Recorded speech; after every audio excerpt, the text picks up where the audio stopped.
नमस्कार. सर्वांचं माझ्या यूट्यूब चॅनलवरती मनपूर्वक स्वागत.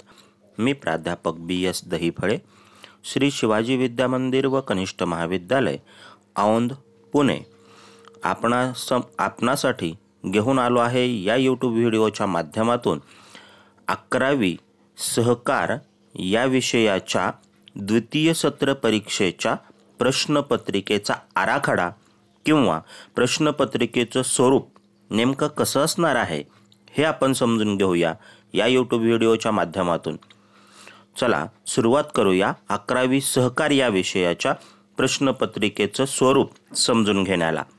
विद्यार्थी मित्रांनो, 11वी सहकार या विषयाच्या द्वितीय सत्र परीक्षेची प्रश्नपत्रिका आपणास 3 तासाच्या वेळेमध्ये लिहायची आहे.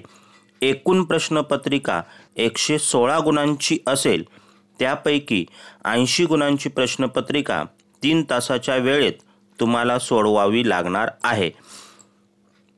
मग हे जी 80 गुणांची प्रश्नपत्रिका आहे, ही 80 गुणांची प्रश्नपत्रिका नेमकी कशी आहे हे आपण समजून घ्यायला सुरुवात करू. यामध्ये पहिला जो प्रश्न आहे विद्यार्थी मित्रांनो, तो वस्तुनिष्ठ स्वरूपाचा प्रश्न आहे आणि आपल्या 11वीच्या सहकार या पुस्तकामध्ये एकूण 10 प्रकारचे वस्तुनिष्ठ प्रश्न देण्यात आलेले आहेत. या 10 पैकी कोणत्याही 4 प्रकारचे प्रश्न आपल्याला 5-5 गुणांसाठी लिहावे लागतील. त्यामुळं एक प्रश्न 1 गुणांना, असे एक उपप्रश्न 5 गुणांना असेल आणि यासाठी आवरचा प्रश्न नसल्यामुळं विकल्पासह गुण असणार नाहीत. आणि हे जे वस्तुनिष्ठ प्रश्न आहेत ते अशा प्रकारचे आहेत.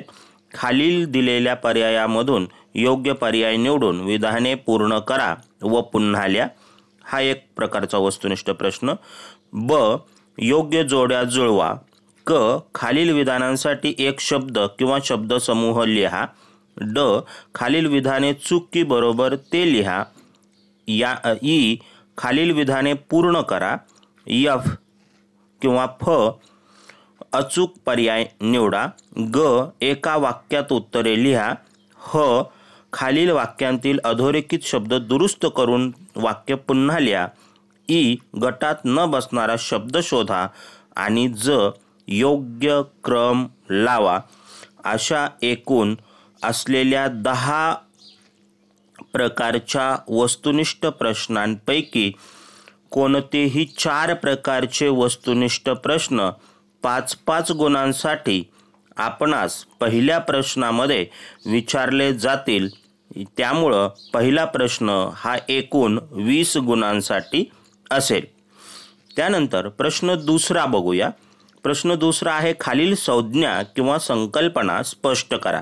विद्यार्थी मित्रांनो, आपणास यामध्ये 2-2 गुणांसाठी एक संज्ञा किंवा संकल्पना स्पष्ट करायची आहे. आपणास एकूण 6 संकल्पना किंवा संज्ञा विचारल्या जातील. त्याच्यापैकी 4 संकल्पना आपल्याला स्पष्ट करायच्या आहेत 8 गुणांसाठी.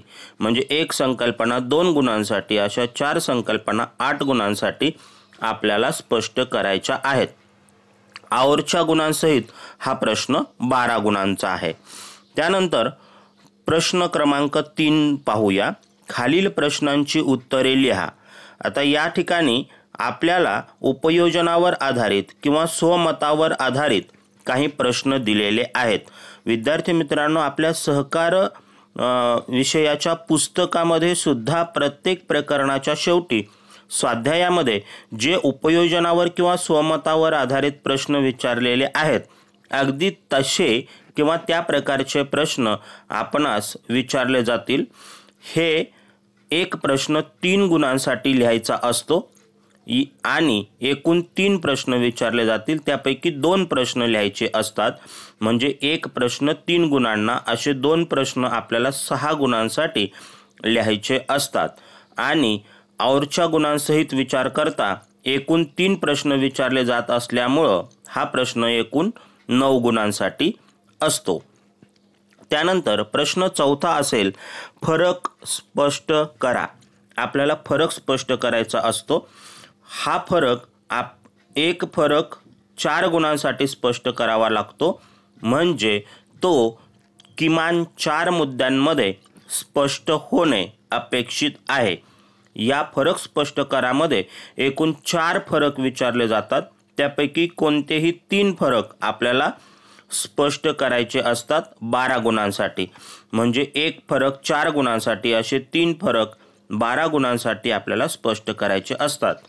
औरच्या गुणांसहित हा प्रश्न 16 गुणांचा आहे। विद्यार्थी मित्रांनो, प्रश्न क्रमांक 5, 5वा प्रश्न पहा, टिपा लिहा।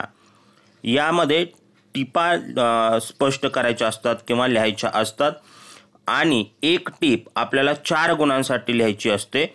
एकूण 3 टिपा विचारल्या जातील, त्यापैकी कोणत्याही 2 टिपा आपल्याला लिहायच्या असतात 8 गुणांसाठी आणि औरच्या गुणांसहित हा प्रश्न 12 गुणांसाठी असतो। त्यानंतर प्रश्न क्रमांक 6, कारणे लिहा। एक विधान दिलं जातं आणि त्याचं कारण स्पष्ट करायचं असतं, अशा स्वरूपाचा हा प्रश्न सुद्धा आपल्याला 4 गुणांसाठी लिहायचा असतो। एकूण 4 प्रश्न विचारले जाणार असतात, त्यापैकी कोणतेही 2 प्रश्न आपण लिहायचे असतात 8 गुणांसाठी।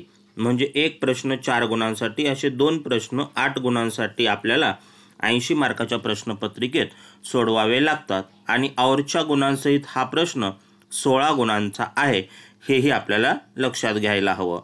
प्रश्न क्रमांक 7, प्रश्न 7वा, खालील प्रश्नांची थोडक्यात उत्तरे लिहा।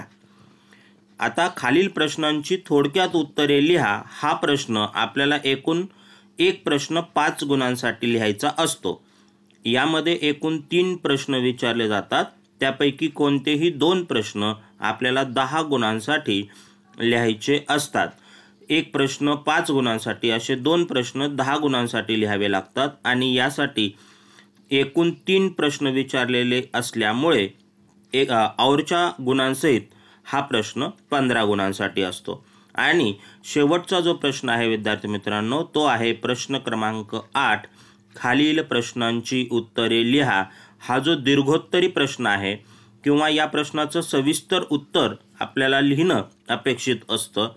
हा एक प्रश्न 8 गुणांसाठी आपल्याला लिहायचा असतो।